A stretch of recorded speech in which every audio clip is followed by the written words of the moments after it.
Genebra, a justiça suíça condena pela primeira vez um banqueiro por conta de seu papel em esquemas de corrupção revelados pela Operação Lava Jato. Um dos diretores do Banco Heritage violou as leis do país europeu ao não notificar as autoridades sobre as movimentações suspeitas do ex-diretor da Petrobras, Nestor Cerveró. O brasileiro conseguiu, assim, praticamente esvaziar sua conta enquanto ela não foi denunciada e bloqueada.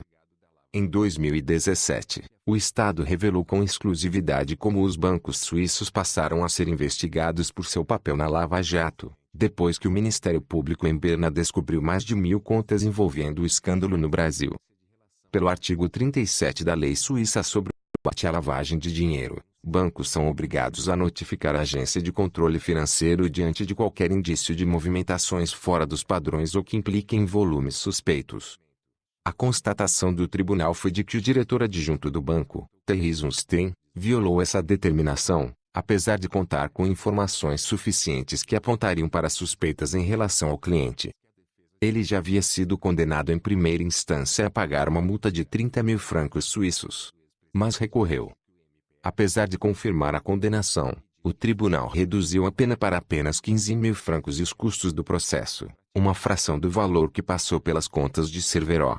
Ainda assim, a condenação é considerada como simbólica, já que representa um reconhecimento das falhas dos bancos no esquema no Brasil.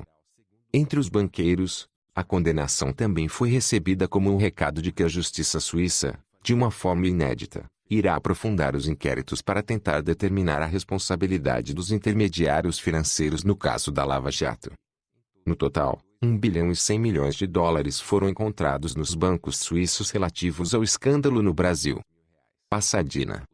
O caso julgado se refere às contas da sociedade Furball Investiment, com sede em Belize e contas na Suíça desde 2008. Cerveró foi preso no Brasil em janeiro de 2015 e condenado à prisão. Entre dezembro de 2014 e janeiro de 2015, com Cerveró já sob investigação, o banco não teria tomado a iniciativa de informar as autoridades sobre a existência das contas. Enquanto isso, ela foi praticamente esvaziada, passando de mais $200.000 para apenas $6.100. Foi apenas no dia 27 de janeiro de 2015 que o banco decidiu ir às autoridades e revelar a existência das contas. A decisão foi tomada depois que jornais brasileiros noticiaram a prisão de seu cliente. De acordo com a investigação, o banco sabia das suspeitas que pesavam sobre Cerveró desde o início de 2014, quando primeiro foi revelado o caso da compra da refinaria de Pasadena, pela Petrobras.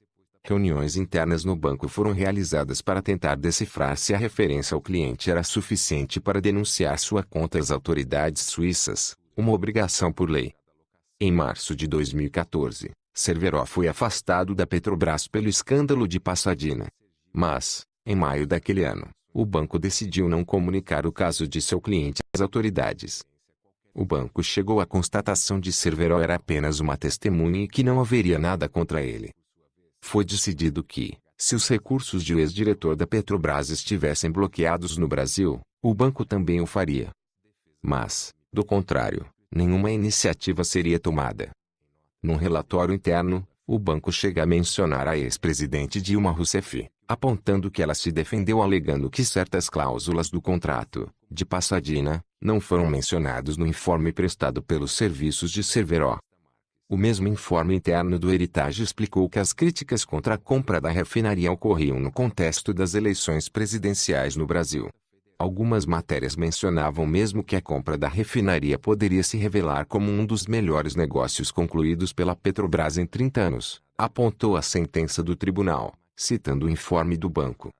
O Heritage, assim, conclui seu memorando dizendo que, naquele estágio, não haveria nenhuma razão para duvidar da origem legal dos bens depositados por Cerveró. Nenhum anúncio às autoridades fora feito e o banco decidiu continuar a relação com seu cliente. Imprensa exagerada. Em outubro de 2014, o banco voltou a olhar o caso de Cerveró, diante de um relatório do TCU que o citara e teria indicado o congelamento de sua conta. Mas um dos funcionários de controle do Heritage alegou em outro informe que a imprensa não era verdadeiramente confiável, e que tinha tendência ao exagero, em especial no Brasil. A informação do congelamento da conta ainda foi negada pelo advogado do brasileiro, versão que foi privilegiada pela direção do banco. No dia 27 daquele mês, o banco pediu que um dos funcionários do Heritage voltasse a ler as 324 páginas do documento do TCU e determinasse se Cerveró estava ou não implicado no caso. Uma semana depois, o funcionário alegou que o português não era sua língua nativa e relativizou o conteúdo do informe. Segundo o tribunal, porém, o funcionário falava fluentemente essa língua e deu crédito apenas à versão dos advogados de Cerveró.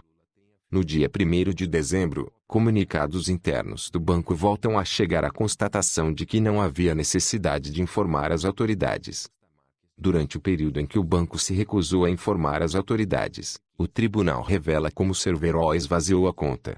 Ela passou de um saldo original de $200 mil para $97 mil, início de dezembro de 2014, e para apenas $6.100, quando foi finalmente denunciada, em janeiro de 2015. Na avaliação do tribunal, alertar as autoridades era uma obrigação de Zunstein, que dirigia o departamento de compliance do Heritage. Ele foi negligente, determinou o tribunal que, apesar da condenação, qualificou sua culpabilidade de leve a médio. A lei permitiria o tribunal cobrar uma multa de até 150 mil francos suíços. Mas, por conta do histórico do banqueiro e do fato de ele ter colaborado plenamente nas investigações, a justiça aplicou uma pena praticamente simbólica. Ainda assim, para a juíza Nathalie Exuferey-Francioli, a mera existência de uma dúvida já deveria ser suficiente para que o banco comunicasse o caso às autoridades. Cerveró ainda era classificado dentro do sistema financeiro suíço como PEP, pessoa exposta politicamente. Na prática, isso exigiria do banco um maior acompanhamento sobre suas movimentações. O diretor de compliance do banco não foi o único punido. Em abril de 2016, a agência reguladora do sistema financeiro suíço, a FINMA, contatou que o Heritage violou gravemente as leis ao não conseguir controlar a origem do dinheiro brasileiro depositado em suas contas. Contatado pelo Estado, o Banco Heritage não deu respostas sobre os questionamentos colocados pela reportagem e nem sobre a situação de seu banqueiro condenado. Mas indicou que vai recorrer da decisão. É isso aí, pessoal. Se você gostou dessa notícia, deixe o seu joinha, acione o sininho e se inscreva no meu canal. Um forte abraço e que Deus abençoe.